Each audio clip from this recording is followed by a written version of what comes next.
ক'ব বিচাৰিছোঁ বহুতে ভাবে যে যিকোনো ব্যৱসায় কৰিব লাগিলে বহুত মূলধন লাগে আচলতে নহয় মই মাত্ৰ 500 টকা মূলধনেৰে এই জাৰ্নিটো আৰম্ভ কৰিছিলোঁ 15,000 টকা মোৰ বাজেট আছিল আৰু মই ধৰণৰ জাবৰ জোঁথৰ কোনেও নপৰে কিনি এতিয়া মানে কথাটো লগত 11,000 টকা মূলধনৰ লগতে গ্ৰন্থখন প্ৰকাশ কৰি উলিয়াম যে মোৰ প্ৰতিষ্ঠানৰ ব্ৰেণ্ড নেমটো তেখেতে কিনি ল'ব মই ব্ৰেণ্ডটো বিক্ৰী কৰি দিম প্ৰতিষ্ঠানৰ সামগ্ৰীবিলাক নহয় অকল ব্ৰেণ্ড নেমটো তেখেতে কিনি ল'ব আৰু তেখেতক দিলে 4 লাখ টকা এটা মোক দিলে অক্টোবৰত এই জুনত চুক্তি হয় আপোনাৰ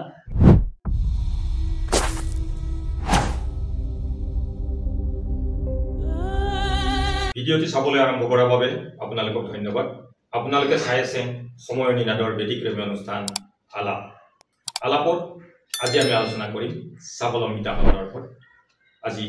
আমাৰ ষ্টুডিঅ'ত এই খণ্ডৰ আলোচনা কৰিবলৈ উপস্থিত আছে এজন থলুৱা যুৱক যিজন যুৱকে সুদীৰ্ঘ 16 বছৰ ধৰি চাকৰিৰ মুখ ত্যাগ কৰি হ'লেও তেওঁ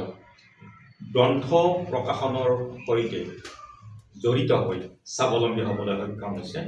গতিকে তেওঁ হৈছে অবিনাশ শৰ্মা আমাৰ মাজত উপস্থিত আছে নমস্কাৰ অবিনাশ শৰ্মা আপুনি কওকচোন আপোনাৰ এই প্ৰকাশকৰ যাত্ৰাটো কোন চনৰ পৰা কেতিয়া আৰু কেনেকৈ আৰম্ভ কৰিছিলে এই মোৰ প্ৰকাশনৰ যাত্ৰাৰ কথা ক'ব লাগিলে অলপ দীঘলীয়া হ'ব মই ছুটি কৰিবলৈ যত্ন কৰিছোঁ 2008 চনত মই পঢ়া শুনা সমাপ্ত কৰাৰ পিছত মই নিজেই কিবা এটা কৰাৰ বাবে স্বাৱলম্বী হোৱাৰ বাবে চিন্তা কৰি মোৰ চৰকাৰী চাকৰি কৰাৰ ইচ্ছা নাছিল আৰু সেইকাৰণে মই কিবা এটা ব্যৱসায় কৰিম বুলি ভাবি পোনপ্ৰথমতে মোৰ ল'ৰালিকালৰ পৰাই বাহিৰা কাকত আলোচনী কিতাপ পঢ়াৰ খুব চখ আছিল গতিকে মই নিজাকৈ মোৰ এটা সপোন আছিল এখন আলোচনী প্ৰকাশ কৰাৰ আৰু এনেকৈ প্ৰথমে মই প্ৰকাশন জগতত প্ৰথম এখন আলোচনী মাধ্যমেৰে মই যাত্ৰা আৰম্ভ কৰিছিলোঁ 2008 চনৰ 1 জানুৱাৰীত মই মাহেকীয়া আলোচনী প্ৰতিশ্ৰুতি সেই সময়ত এই চানমাৰীত অসম প্ৰকাশন পৰিষদৰ গ্ৰন্থমেলা চলি আছিল সেই গ্ৰন্থমেলাতে মই গুৱাহাটী গ্ৰন্থমেলাত এইখন উন্মোচন কৰিছিলোঁ প্ৰতিশ্ৰুতি মাহেকীয়া আলোচনীখন আৰু তেতিয়া মুখ্য সম্পাদক আছিল গল্প ভাস্কৰ ৰিজু হাজৰিকা ছাৰ তেখেত আৰু সুদীৰ্ঘ এই আলোচনীখন প্ৰায় 15 বছৰ যোৱা বছৰলৈকে প্ৰায় চলি আছিল চেগাচৰাকৈ মাজতে লকডাউনৰ কাৰণে অলপ চাৰ্কুলেশ্যন কমি গৈছিল পিছত সেই প্ৰতিশ্ৰুতিত কেইবাগৰাকীও সম্পাদকে দায়িত্ব পালন কৰিছিল নিৰূপম বৰগোহাঁইও এটা সময়ত প্ৰতিশ্ৰুতি আলোচনীৰ সম্পাদক আছিল আৰু প্ৰায় 15,000 চাৰ্কুলেশ্যন আছিলে আলোচনীখনৰ আৰু এই প্ৰতিশ্ৰুতিৰ জৰিয়তে প্ৰতিশ্ৰুতি প্ৰকাশনৰ আৰম্ভ কৰোঁ 2008 চনত আৰু লগতে লাহে লাহে মই বিভিন্ন গল্প উপন্যাস কবিতা আদি গ্ৰন্থ প্ৰকাশ কৰিবলৈ আৰম্ভ কৰোঁ এই যে প্ৰথম জাৰ্নিটো আপোনাৰ যিটো প্ৰকাশৰ যিটো যাত্ৰা এই যাত্ৰাটো প্ৰথম আপুনি কিমান টকাৰে বা কেনেধৰণে আৰম্ভ কৰিছিল এইটো এটা মানে প্ৰশ্নটো উঠাই মই ভাল পাইছোঁ মই ক'ব বিচাৰিছোঁ বহুতে ভাবে যে যিকোনো ব্যৱসায় কৰিব লাগিলে বহুত মূলধন লাগে আচলতে নহয় মই মাত্ৰ 500 টকা মূলধনেৰে এই জাৰ্নিটো আৰম্ভ কৰিছিলোঁ কথাটো মই অলপ বহলাই ক'ব বিচাৰিছোঁ মানে নহ'লে ভাবিব আৰু 500 টকাৰ মানে কথাটো কেনেকুৱা মই যেতিয়া আলোচনী এখন প্ৰকাশ কৰিবলৈ আহিলোঁ প্ৰথমতে আহিল কি আলোচনীখন কিমান কপি ছপাম কিমান কি বহুত খৰচৰ কথা আহি পৰিল মই আলোচনী প্ৰতিশ্ৰুতি প্ৰথম সংখ্যাৰ পৰা মই প্ৰকাশ কৰিছিলোঁ শৰাইঘাট অফছেট প্ৰেছত শৰাইঘাট প্ৰেছত এই শ্ৰেণীকোঠী শৰাইঘাট বামুণী মিডিয়ামৰ নহয় শ্ৰেণীকোঠীৰ এটা শৰাইঘাট প্ৰেছ আছিলে কামৰূপ একাডেমীৰ সন্মুখত এই শৰাইঘাট প্ৰেছত প্ৰথম সংখ্যাটো ছপাইছিলোঁ প্ৰথম সংখ্যাত মোৰ আছিল বাজেট মই 500 পিচ 64 পৃষ্ঠাৰ আলোচনীখন সৰু ডিমাই চাইজৰ 15,000 টকা মোৰ বাজেট আছিল আৰু মই এই ক্ষেত্ৰত মই নাম ল'ব লাগিব এগৰাকী বৰেণ্য ব্যক্তিৰ অসমৰ ৰাধা বৰা আইকন একাডেমীৰ মালিক দামবীৰ বুলি জানে তেখেতক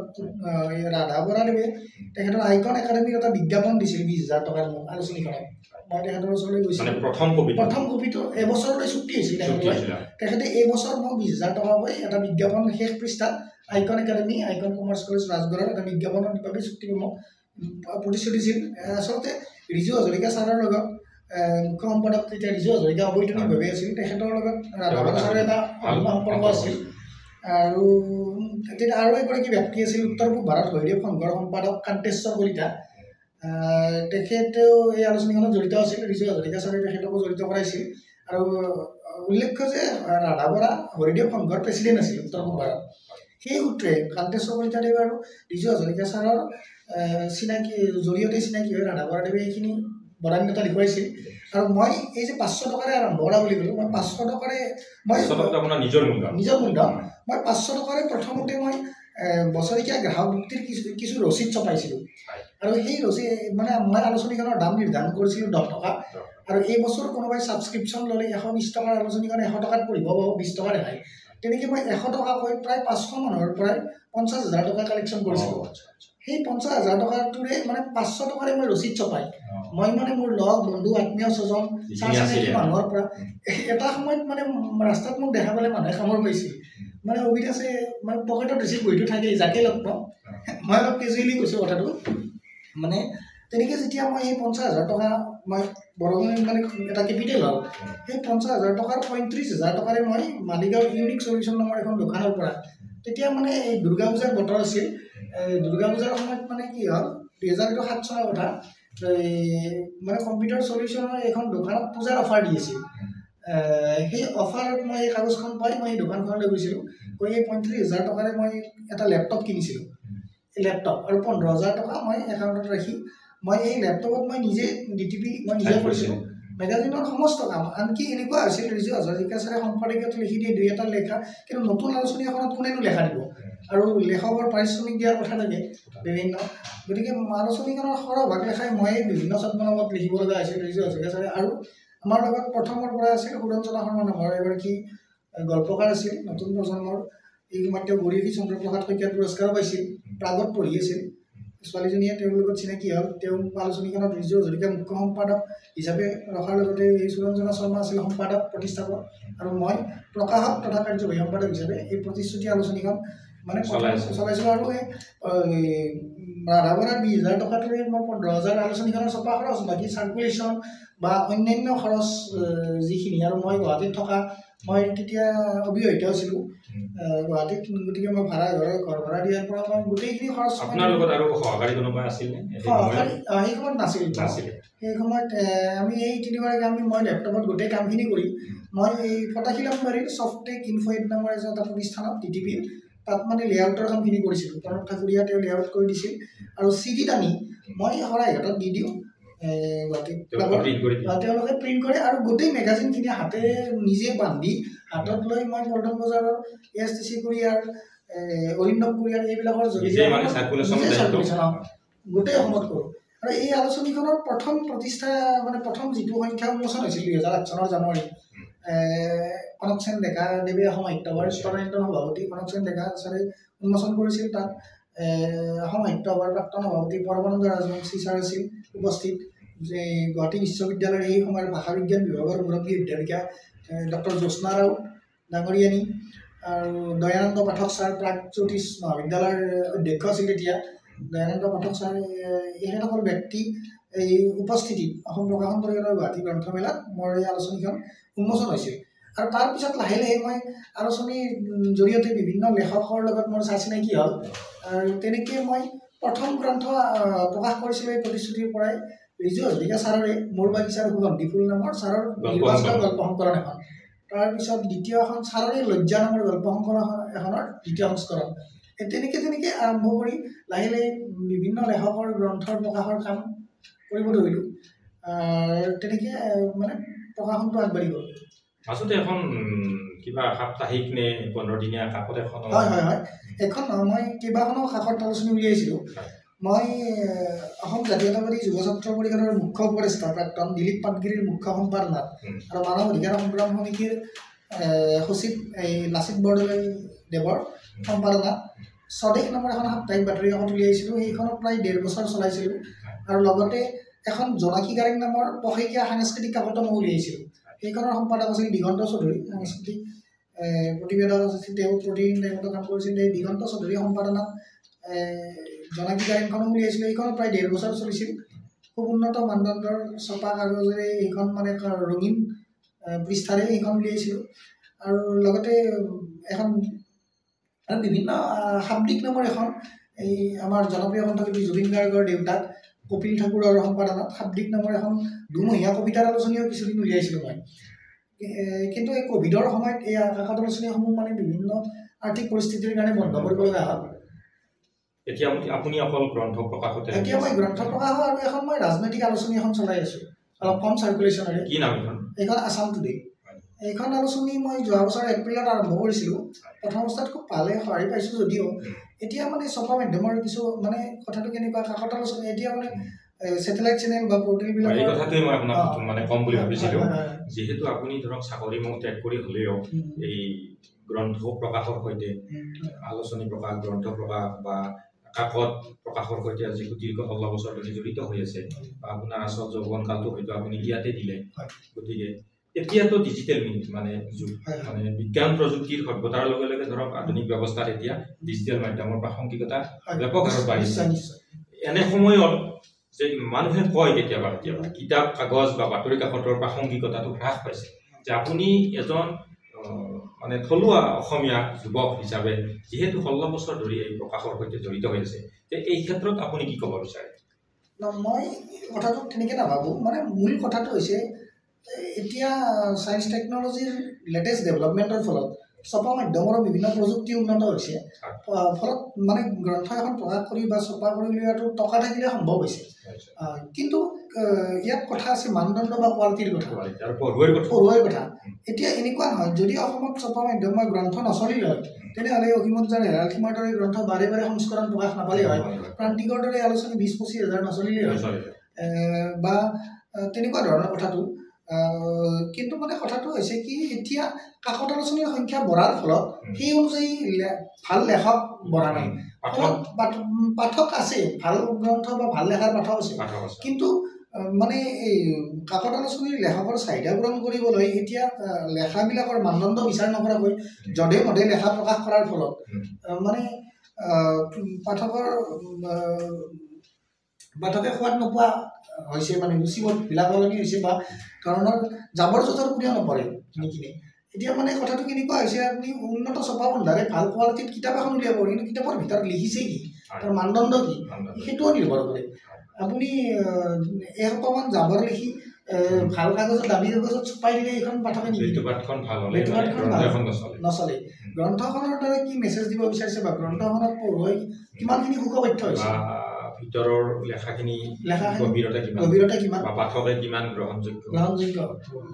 এইবিলাক কথা থাকে। গতিকে এতিয়া মানে কি হৈছে, মই এবাৰ প্ৰকাশন পৰিষদৰ গ্ৰন্থমেলাৰ এখন আলোচনা চক্ৰত গৈছিলোঁ, তাত সুমন্ত চলিহাদেৱ আছিল উপাধ্যক্ষ। তাত মানে কথাটো কি, এতিয়া চিনেমাৰ যেনেকৈ চেঞ্চৰ থাকে, গ্ৰন্থৰ কোনো চেঞ্চৰ পদ্ধতি নাই। চিনেমা এখন ৰিলিজ কৰাৰ কাৰণে মানে চেঞ্চৰ বৰ্ডত দেখুৱাব, চেঞ্চৰ বৰ্ডে চাৰ্টিফিকেট দিলে এইখন দৰ্শকলৈ মুক্তি দিব পাৰে। কিন্তু গ্ৰন্থৰ ক্ষেত্ৰত গ্ৰন্থ এখন আপুনি মনৰ যি ভাৱ অনুভূতি লিখি পইচা নিদিলে আপুনি প্ৰেছ এটাত দিলে ছপাই দিব পাৰে। আপুনি ক'ব খোজে যে গ্ৰন্থ প্ৰকাশৰ ক্ষেত্ৰত বা লেখকৰ ক্ষেত্ৰতো যাতে এনেকুৱা ধৰণৰ চেঞ্চৰ বৰ্ডৰ এটা ব্যৱস্থা অসমত থাকে, তেতিয়া হয়তো গ্ৰন্থৰ কোৱালিটিটো কিছু উন্নত হ'ব। তেনেকুৱা সাহিত্যিক বা চৰকাৰী পক্ষৰ ব্যক্তিয়ে হওক বা প্ৰকাশক পঢ়ুৱৈৰ মাজৰ পৰা প্ৰতিনিধি লৈ এটা মানে বৰ্ড এখন গঠন কৰি পাণ্ডুলিপি মানে নিৰ্বাচিত হ'লে যিকোনো প্ৰকাশকে এইটো চেল্ফ পাব্লিচিঙেই হওক বা প্ৰকাশকে বিনিয়োগ কৰক, কিন্তু মানে তেনেকুৱা ধৰণৰ কিবা এটা পদ্ধতি নকৰিলে এতিয়া কি হৈছে, অধিক মাছত বগলী কণাৰ ব্যৱস্থা হৈছে পাঠকৰ। গ্ৰন্থমেলালৈ গ'লে ইমান ৰংচঙীয়া বেতুপতাৰে কিতাপ দেখি, কিন্তু পাঠক ঠগ খাবলগীয়া হয়। কিতাপখন যিখিনি বিশিষ্ট সাহিত্যিক আছে সেইখিনিতো ঠিকে আছে, সেইখিনিৰ মাজত এই কথাটো আহি নপৰে, কিন্তু ধৰক নতুনকৈ যিটো এটা লিখামিৰা, আৰু সেইকাৰণে এইখিনিতে ক'ব গৈছোঁ অনুমতি সাপেক্ষে এইবাৰ আমি প্ৰথমবাৰৰ বাবে অসমৰ নবীন লেখক লেখিকাক এটা প্লেটফৰ্ম দিয়াৰ কাৰণে আৰু পাঠকক ভাল শ্ৰেষ্ঠ কিতাপ দিয়াৰ কাৰণে এটা প্ৰতিযোগিতাৰ আয়োজন কৰিছোঁ আমি। বৰ্ণ প্ৰিণ্টাৰ্ছ এণ্ড পাব্লিচাৰ্ছ বৰ্তমান মই প্ৰকাশন গোষ্ঠীৰ নাম উদ্যোগত পাণ্ডুলিপি প্ৰতিযোগিতা, এই অহা সোমবাৰ 25 তাৰিখ লাষ্ট ডেট। ইতিমধ্যে শতাধিক পাণ্ডুলিপি বিভিন্ন গল্প কবিতা উপন্যাসৰ জমা হৈছে। আমি পেজ মেকাৰ ফাইলো লৈ আৰু লিখিত পাণ্ডুলিপিও লৈছোঁ, আৰু আমি এইখিনি নিৰ্বাচিত কৰি ইয়াৰ শ্ৰেষ্ঠ পাণ্ডুলিপিটোক এই আগন্তুক গুৱাহাটী গ্ৰন্থমেলাত আমি শ্ৰেষ্ঠজনক নগদ 11,000 টকাৰ মূলধনৰ লগতে গ্ৰন্থখন প্ৰকাশ কৰি উলিয়াম, আৰু 10খন গ্ৰন্থ নিৰ্বাচিত কৰিম আৰু তেওঁলোককো মানপত্ৰ দিম। সেইখিনি গ্ৰন্থ প্ৰকাশ নকৰোঁ অৱশ্যে, যিখন শ্ৰেষ্ঠ হয় সেইখন আমি প্ৰকাশ কৰিম এই গ্ৰন্থমেলাত। ইয়াৰ জৰিয়তে নতুন লেখক এজনে শ্ৰেষ্ঠ গ্ৰন্থ এখন পাঠকৰ মাজত যাব, এজন নতুন লেখকে আত্মপ্ৰকাশ কৰিব, ভাল লেখকে অসমীয়া সাহিত্য জগতৰ বাবে এইটো এটা ইতিবাচক খবৰ আৰু নৱপ্ৰজন্মৰ লেখক লেখিকাসকলৰ বাবে ইতিবাচক খবৰ তেওঁলোকে এটা প্ৰেৰণা পাব লিখাৰ কাৰণে ইচ্ছা কৰিব এইখিনিতে মই আন এটা কথা আপোনাক ক'ব বিচাৰিছোঁ যে প্ৰতিশ্ৰুতি প্ৰকাশনৰ পৰা বৰ্ণ প্ৰিণ্টাৰ্ছ এণ্ড পাব্লিছাৰলৈ আপোনাৰ যিটো যাত্ৰা যে হঠাৎ আপোনাৰ বৰ্ণ প্ৰিণ্টাৰ্ছ এণ্ড পাব্লিছাৰ্ছলৈ আপুনি কিয় আহিবলগীয়া হ'ল যে মই এসময়ত নহয় 2022 বৰ্ষত এখন সংবাদ মেলত উপস্থিত আছিলোঁ গুৱাহাটী প্ৰেছ ক্লাবত আৰু সেই সংবাদ মেলত প্ৰতিশ্ৰুতি প্ৰকাশনৰ হকে এগৰাকী মহিলাই এখন সংবাদ মেল আয়োজন কৰিছিল আৰু সেই সংবাদ মেলত অবিনাশ শৰ্মা আপোনাৰ মানে বিৰুদ্ধে কিছুমান তেওঁ অভিযোগ উত্থাপন কৰিছিল হয়তো প্ৰকাশ হৈছে কিজানি কিছুমান পদে পত্ৰই গতিকে আপুনি যেহেতু এতিয়া প্ৰতিশ্ৰুতি প্ৰকাশনত নাই বৰ্ণ প্ৰিণ্টাৰ্ছ এণ্ড পাব্লিছাৰ্ছলৈ আহিছে গতিকে ইয়াৰ মাজৰ আচলতে সংঘাতটো কি হৈছিল বা আপোনাক যে দিলে কলংক বা বদনাম দিলে সেই কথাখিনি ধৰক কোনোবাই কৈছে কিন্তু আপোনাৰ মুখেৰেতো আমি শুনা নাই যে আচলতে হৈছিল কি সেই সন্দৰ্ভত আপুনি অকণমান ছুটি কৰি সময়ৰ প্ৰতি লক্ষ্য ৰাখি যেন কথা একদম চমুকৈ ক'ম আপোনাৰ বিষয়টো মানে 2008 চনত মই প্ৰতিশ্ৰুতি আলোচনীৰ জৰিয়তে আৰম্ভ কৰা প্ৰতিশ্ৰুতি প্ৰকাশনত প্ৰায় 10,000 গ্ৰন্থ মই প্ৰকাশ কৰিছিলোঁ এইখিনিতে কৈ থৈছোঁ গতিকে এই প্ৰকাশনটোৰ অৱস্থা খুব ভাল আছিল ৰাইজৰ ব্যাপক সঁহাৰি আছিল গতিকে SBN ৰেজিষ্ট্ৰেশ্যন আছিল এটা মানে প্ৰতিষ্ঠিত ব্ৰেণ্ড এটা আৰু প্ৰতিশ্ৰুতি প্ৰকাশনত অসমৰ শদিয়াৰ পৰা ধুবুৰীলৈ প্ৰতিশ্ৰুতিৰ জৰিয়তে মই অসমত মই এটা পৰিচিত অবিনাশ শৰ্মা এটা পৰিচিত নাম হিচাপে পৰিগণিত হৈছিল মই যথেষ্ট সমাদৰ পাইছিলোঁ কিন্তু দুৰ্ভাগ্য মানে এইটো অকল মোৰেই নহয় এই সময়ত এই 2021 বা 2021 যিটো গোটেই সমগ্ৰ বিশ্বজুৰি কৰোণাৰ যিটো সন্ত্ৰাস সেই কোভিডৰ সময়ত আৰ্থিকভাৱে মই যথেষ্ট জৰুৰী হৈ পৰিলোঁ মানে সেইখিনি সময়ছোৱাত প্ৰায় 2 বছৰ চেগা চলোৱাকৈ 2 বছৰ মই মোৰ প্ৰতিষ্ঠানৰ কৰ্মচাৰীক একো কাম নোহোৱাকৈ বন্ধ ৰাখি দৰমহা দি থাকিবলগীয়া হৈছিল মই কাৰ্যালয়ৰ ভাড়া বা অন্যান্য আনুষংগিক যথেষ্ট অসুবিধাৰ সন্মুখীন হৈছিল যথেষ্ট মোৰ কোনো জমা পুঁজি প্ৰায় সকলোকে হৈ গৈছিল কোভিডত কিন্তু বহুত প্ৰতিষ্ঠানে কৰ্মচাৰীক চাকৰি পাই উলিয়াই দিছিল বা প্ৰতিষ্ঠান বন্ধ কৰি গুচি গৈছিল কিন্তু মই প্ৰতিষ্ঠান বন্ধ নকৰি মই বেংকৰ লোন লৈ মানে বিভিন্ন ছ'চাইটিৰ পৰা ধাৰত সুতত পইচা লৈ মই মানে যিমান পাৰোঁ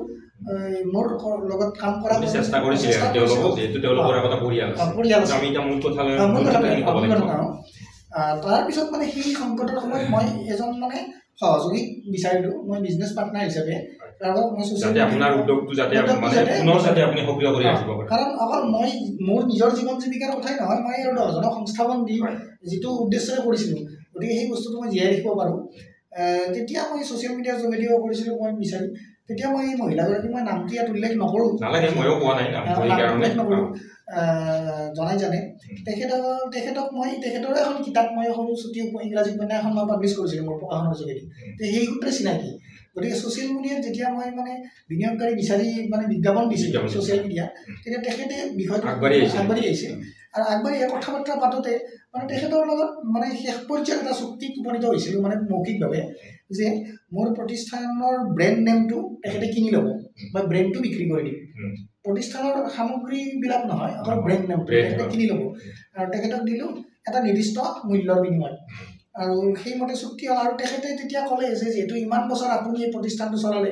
আপুনি জন্ম দিয়া আপোনাৰ সন্তানৰ দৰে গতিকে আপুনি এৰি যোৱাটো আপোনাৰ পৰা কাঢ়ি ল'ব বা এৰি যোৱাটো নিবিচাৰোঁ সংকটত পৰি যিহেতু আৰু আপুনিয়ে ফেচ হ'ব প্ৰতিষ্ঠানটোৰ প্ৰকাশক হিচাপে আপুনি থাকিব আপুনি এজ এ জেনেৰেল মেনেজাৰ হিচাপে আপোনাক মোক 50,000 টকাকৈ মাহেকীয়া দৰমহা দিম বুলি ক'লে আৰু তেখেতৰ লগত চুক্তি আছিল কি ব্ৰেণ্ড নেমটো কিনাত বাহিৰেও প্ৰতিষ্ঠানটো নতুনকৈ তেওঁ বিভিন্ন উন্নত প্ৰযুক্তিৰ মেচিন কিনিব ইনভেষ্টমেণ্ট ডেভেলপ কৰিব ইনভেষ্টমেণ্টটো তেওঁ কৰিব মই মেনেজমেণ্ট কৰিম কৰ্মচাৰী দৰমহাৰ পৰা চব মই মেনেজ কৰিম তেওঁলোকে ইনভেষ্টমেণ্ট কৰিব আৰু গ্ৰন্থ প্ৰকাশ কৰিব আৰু মই চলাম আৰু মোক দৰমহা দিব 50,000 টকা শুনিবলৈ খুব ভাল লাগিল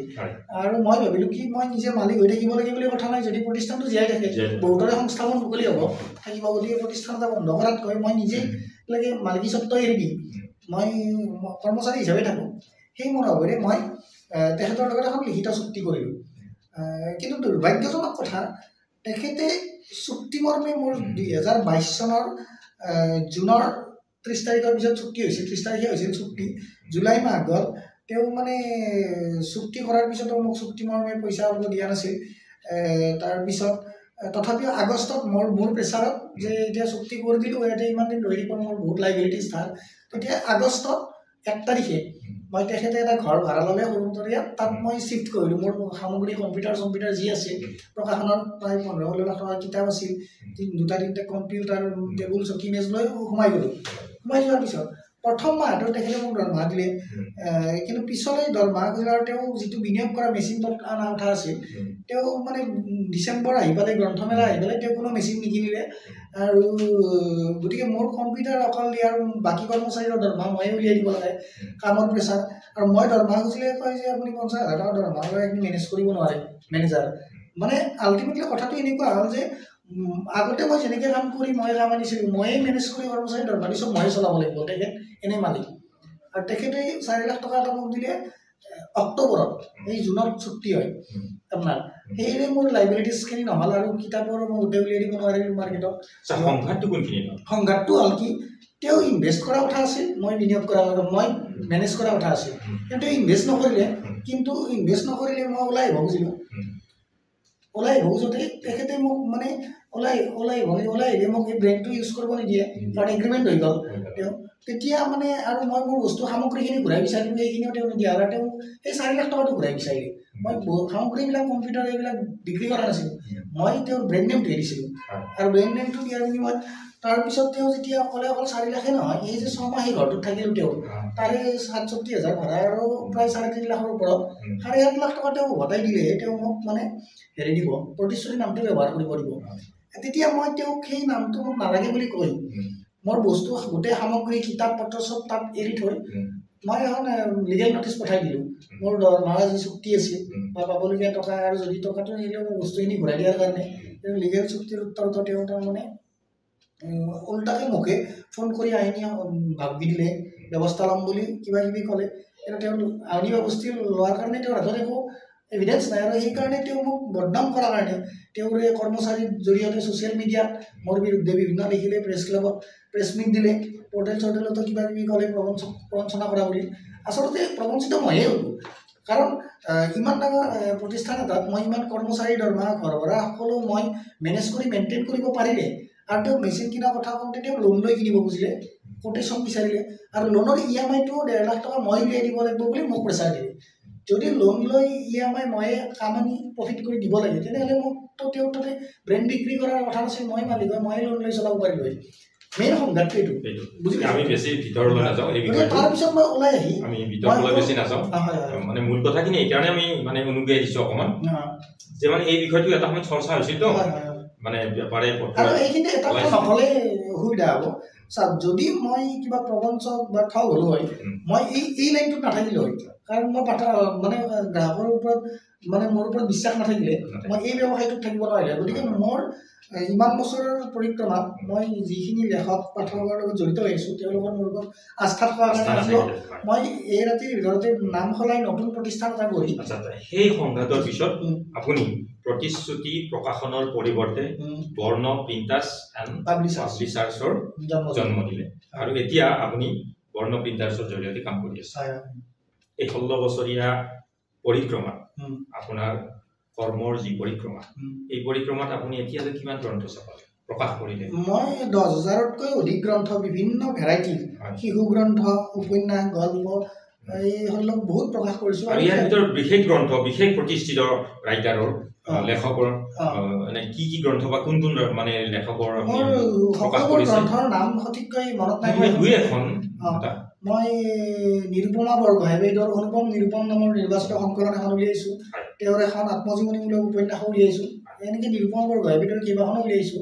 ৰিজু হাজৰিকা ছাৰৰ কিতাপ উলিয়াইছোঁ, গল্প সংকলন উলিয়াইছোঁ। তাৰপিছত এই কবি মীৰা ঠাকুৰৰ তেওঁৰ পাখি লগা শব্দ নামৰ গ্ৰন্থ এখন উলিয়াইছোঁ। ইয়াৰ বাহিৰেও মানে এতিয়াতো বৰ্ণৰ পৰাও মই ফণীন্দ্ৰদেৱ চৌধুৰীৰ কিতাপ ওলাব এইবাৰ গ্ৰন্থমেলাত। অদীপ ফুকনৰ উলিয়ালোঁ কিতাপ এখন, অসম নিৰ্মাণ। ৰণেন গোস্বামী বিশিষ্ট সাংবাদিক, তেখেতৰ নকৈ নোৱাৰো পতামুখ নামৰ এখন গ্ৰন্থ প্ৰকাশ কৰিলোঁ। এনেকুৱা নাওবৈচা সমষ্টিৰ প্ৰাক্তন বিধায়ক মাহমুদুল হক চৌধুৰীৰ আপোনাৰ ৰাজনীতিৰ ৰসায়ন আৰু ৰাজনীতি অনিশ্চয়তাৰ খেল নামৰ দুখনকৈ গ্ৰন্থ, তেনেকৈ যথেষ্ট গ্ৰন্থ। ইয়াৰ উপৰিও নবীনসকলকো আপুনি যথেষ্ট গুৰুত্ব দিছে নিশ্চয়। মই তিনি ধৰণে গ্ৰন্থ প্ৰকাশ কৰিছে, শিশু গ্ৰন্থও কৰিছে। মই মানে চেল্ফ পাব্লিছিংটোকো প্ৰমোট কৰোঁ। মই মানে কিছু গ্ৰন্থ মানে প্ৰতিষ্ঠিত লেখকৰ গ্ৰন্থ আমি নিজৰ ধন বিনিয়োগেৰে আমি প্ৰকাশ কৰোঁ, আৰু কিছু নবীন গ্ৰন্থৰ আমি চেল্ফ পাব্লিছিং এটা ছিষ্টেম আছে আমাৰ প্ৰকাশনত। মানে গ্ৰন্থৰ মুদ্ৰণৰ খৰচটো লেখকে দিয়ে, আমি গ্ৰন্থখনৰ মুদ্ৰণ আৰু মাৰ্কেটিংটো যিটো বিপণন কৰোঁ, আৰু বিপণন কৰি বিক্ৰীৰ পিছত লেখকক টকা উভতাই দিয়াৰ উপৰিও মানে লিখা দামৰ 35% ৰিটেইল কমিশ্যন বাদ দি যিখিনি লাভ হয় লভ্যাংশৰ 50% ৰয়েলটি হিচাপে আগবঢ়াওঁ। আৰু সেইধৰণে সময়ৰ প্ৰতি লক্ষ্য ৰাখি আমি ভিডিঅ'টো সামৰিব লাগিব। আমাৰ সময় ইতিমধ্যে হৈ আহিছে। আমি শেষত আপোনালৈ এটা প্ৰশ্ন আমাৰ যে অলপ আমাৰ গ্ৰন্থমেলা অনুষ্ঠিত হ'ব, গতিকে এইবাৰ গ্ৰন্থমেলাৰ বাবে আপোনাৰ প্ৰস্তুতি কি, কেনেকুৱা ধৰণৰ, কিমান কিতাপৰ গ্ৰন্থৰ আপুনি প্ৰস্তুতি কৰিছে? এইবাৰ গ্ৰন্থমেলাত প্ৰায় 2 গ্ৰন্থ নবীন প্ৰবীণ লেখকৰ প্ৰকাশ পাব, আৰু ইয়াৰ ভিতৰত মই কেইখনমানৰ নাম ক'ব বিচাৰিছোঁ উল্লেখযোগ্য। মানে ফণীন্দ্ৰ দেৱ চৌধুৰীৰ ছপা মাধ্যমত নপোৱা কথাবোৰ, অদীপ ফুকনৰ অসম নিৰ্মাণৰ 2য় সংস্কৰণ ওলাব, কুশল বৰ্মাৰ মহাভাৰতত শ্ৰীকৃষ্ণৰ ভূমিকা, তাৰপিছত তেনেকৈ আৰু কেইবাখনো মোৰ এই মুহূৰ্তত সঠিক গোটেই নামবিলাক মনত নাই। ষ্টল দিম বুলি ভাবিছোঁ মই। তেনেকৈ প্ৰায় 46খন গ্ৰন্থ। এখন Leonardo da Vinci, doctor Saurav বুঢ়াগোহাঁইৰ, অতুল বুঢ়াগোহাঁইৰ তাহানিৰ কামৰূপ, কমতাপুৰ গোহাঁই কমলাৰী, এনেকুৱা আৰু কেইবাখনো কিতাপ চলি আছে, কাম চলি আছে। আপোনাৰ এই 16 বছৰীয়া যাত্ৰাত এনেকুৱা দুটা কাহিনী, কথা দুটা আপুনি কওক, যিটো কথাই আপোনাক এই যাত্ৰাত কেতিয়াবা হতাশ কৰিছে, ভাঙি পৰিছে আপুনি, আৰু এনেকুৱা এটা কথা কওক যিটো কথাই আপোনাক উপকৃত কৰিছে আৰু আগুৱাই যোৱাৰ কাৰণে মানে সাহস যোগাইছে। মানে কথাটো মানে ঠিক তেনেকুৱা নহয়। মই সাধাৰণতে কোনো কথাতে হতাশাগ্ৰস্ত নহওঁ, তথাপিও কেতিয়াবা সংঘাত আহি যায়, সংঘাত আহিছে, তথাপিও মানে মোৰ জীৱনত এটা বুলিয়ে বাৰে বাৰে হয়, মই মানুহক বিশ্বাস কৰোঁ, আৰু বিশ্বাস কৰাৰ ফলত মানে কি হয়, বিভিন্ন মানুহে বিভিন্ন সমস্যা লৈ বা মোৰ ওচৰত বা বিভিন্ন প্ৰপ'জেল লৈ মোৰ ওচৰত আহিলে হতাশাৰ হয়তো সেইটো এটা কাৰণ, প্ৰতিশ্ৰুতি প্ৰকাশন আপুনি এৰিবলগীয়া আৰু ভাল লগা কিবা আছে নেকি এনেকুৱা যে মোক এইটো অমুক এজন মানুহৰ কাৰণে মই এনেকুৱা উপকৃত হৈছোঁ, বা তেওঁ সহায় কৰাৰ কাৰণে মই মোৰ লাইফত আগুৱাই যাব পাৰিছোঁ, বা তেওঁ মোক এনেকৈ বুজাইছিল, বা তেওঁ মোক এনেধৰণে প্ৰেৰণা যোগাইছিল, এনেকুৱা কিবা কথা আছে? তেনেকুৱা মানুহ নিৰ্দিষ্টকৈ কোৱাটো টান। বহুত মানুহৰে সহায় পাইছোঁ এই যাত্ৰাটোত মই, কম বেছি পৰিমাণ। তথাপিও মই এজন মানুহৰ নাম নল'লে মোক পাপেই চুব, কাৰণ মোৰ এই গোটেই সংঘাতটো বিশেষকৈ যোৱা 22 চনত যেতিয়া মই প্ৰতিশ্ৰুতি বন্ধ কৰি মানে 15 বছৰীয়া এটা প্ৰতিষ্ঠান ইমান তিলকৈ গঢ়ি হঠাৎ মানে প্ৰতিষ্ঠানটো বন্ধ কৰি আৰু মোৰ এপদ এপদকৈ গোটেই বস্তু এৰি থৈ ওলাই অকলে আৰম্ভ কৰিলোঁ। কিন্তু ইমান কম দিনতে মই যে 100 গ্ৰন্থ প্ৰকাশ কৰিব পাৰিলোঁ, এটা অফিচ খুলি কৰ্মচাৰী, এই ক্ষেত্ৰত মই শৰাইঘাট ফটোটাইপছ প্ৰাইভেট লিমিটেডৰ যিজন জেনেৰেল মেনেজাৰ তপন গোস্বামী, তপন দাদাই তেখেতক মই স্বীকাৰ কৰিব লাগিব। কাৰণ ধৰক মানুহৰ যেতিয়া দুৰ্বল অৱস্থা ৰাখে, যেতিয়া বদনাম ওলাই যায় বজাৰত, তেতিয়া মানে মানুহক সহায় কৰা মানুহৰ সংখ্যা কম, জেপত মূলধন নাথাকে, আৰু আপোনাৰ বদনাম বজাৰত মানুহে সঁচাই হওক মিছাই হওক, কোনোবাই হয়তো সহায় কৰাৰ ইচ্ছা থাকিলেও ভাবে কিবা কৰে। কিন্তু সেই সময়তে মোক মানে শৰাইঘাটৰ জেনেৰেল মেনেজাৰ তপন গোস্বামীয়ে যথেষ্ট মোৰ এতিয়া বামুণী মৈদামত মোৰ প্ৰতিষ্ঠানটো শৰাইঘাটৰ লগতে আপোনাৰ বামুণী মৈদামত তাত মোক ঠাই দিলে, আৰু যথেষ্ট বহুত টকাৰ কিতাপৰ কাম মানে মোক বাকীত প্ৰিণ্টিং কৰি এইটো এটা সুবিধা কৰি দিছে, বা আৰু বিভিন্ন মানুহৰ কথা, কাৰো কথা নুশুনি তেখেতে নিজেই মোক মানে এই যথেষ্ট সহায় কৰিছে প্ৰতিষ্ঠানটো গঢ় দিয়াৰ ক্ষেত্ৰত। মানে টকা পইচাৰেই হওক বা মানসিকভাৱেই হওক, টেকনিকেলি হওক, বিভিন্ন ছাপোৰ্ট দিছে। মানে সেইটো যদি গোস্বামীদাৰ সহায় নাপালোঁ হয়, তেখেত মোতকৈ ক্লাছত এক্লাছ ছিনিয়ৰ আছিল, দেৱীৰাম স্কুলত তেখেতৰ পঢ়িছিল, মই তেখেতৰ দেউতাক আমাৰ ছাৰ আছিল, বন গোস্বামী ছাৰ, পাঞ্জাৱাৰীত থাকে তেওঁলোক। গতিকে গোস্বামীদাই মোক যথেষ্ট হেল্প কৰিলে, আৰু কৰাৰ কাৰণে মই মানে প্ৰতিশ্ৰুতি বন্ধ কৰি এই ৰাতিৰ ভিতৰতে আকৌ নতুন প্ৰতিষ্ঠান এটা জন্ম দিবলৈ সক্ষম হৈছোঁ। আচ্ছা, যিয়ে নহওক এই যাত্ৰাত আপোনাৰ এতিয়া বৰ্ণবিদ্যা চেণ্টাৰ অফিচাৰ্ছত আপোনাৰ ধৰক অকলে কৰা কাম নহয়, গতিকে কিমানজনমান আছে আপোনাৰ সহযোগী? মোৰ এতিয়া ডাইৰেক্ট মানে প্ৰত্যক্ষ কৰ্মচাৰী 2জন আছে বৰ্তমান, মানে এজন DTP অপাৰেটৰ আৰু এজন মানে জেনেৰেল মেনেজাৰ ৰিজুমণি গোস্বামী, তেখেতে প্ৰুফো চাই কিতাপ পত্ৰ বা এনে গোটেই মেনেজ কৰে প্ৰেছ প্ৰডাকশ্যন আৰু ডিটিপি অপাৰেটৰ আৰু মোৰ মাৰ্কেটিঙৰ পাৰ্ট টাইম আছে মাৰ্কেটিঙৰ আৰু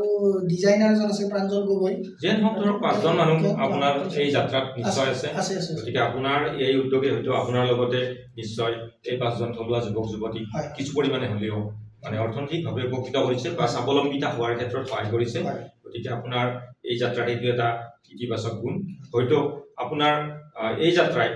অসমৰ আন 10জন থলুৱা যুৱক যুৱতীক হয়তো প্ৰেৰণা দিব যে আপুনি যে হতাশাত ভাঙি নপৰে পুনৰ যে আপোনাৰ প্ৰতিষ্ঠান পুনৰ আপুনি আৰম্ভ কৰি আকৌ যেন আপুনি 2-4জনক উপকৃত কৰিবলৈ সক্ষম হৈছে গতিকে এই ক্ষেত্ৰত আমি সমৰ নিনাদৰ তৰফৰ পৰা আপোনালৈ আমি আন্তৰিক ধন্যবাদ জ্ঞাপন কৰিছোঁ আৰু সময়ৰ প্ৰতি লক্ষ্য ৰাখি আজিলৈ ভিডিঅ'টি আমি সামৰণি কৰিব লাগিব গতিকে আজিলৈ ভিডিঅ'টি ইমানে যিসকলে আমাৰ আজিৰ এই অনুষ্ঠানটো চাই আছে যদি অনুষ্ঠানটো চাই আপোনালোকে ভাল পাইছে তেনেহ'লে লাইক কমেণ্ট আৰু শ্বেয়াৰ কৰিবলৈ নাপাহৰিব লগতে সমৰ নিনাদৰ যিটো ইউটিউব চেনেল এই চেনেলটি ছাবস্ক্ৰাইব কৰি আমাৰ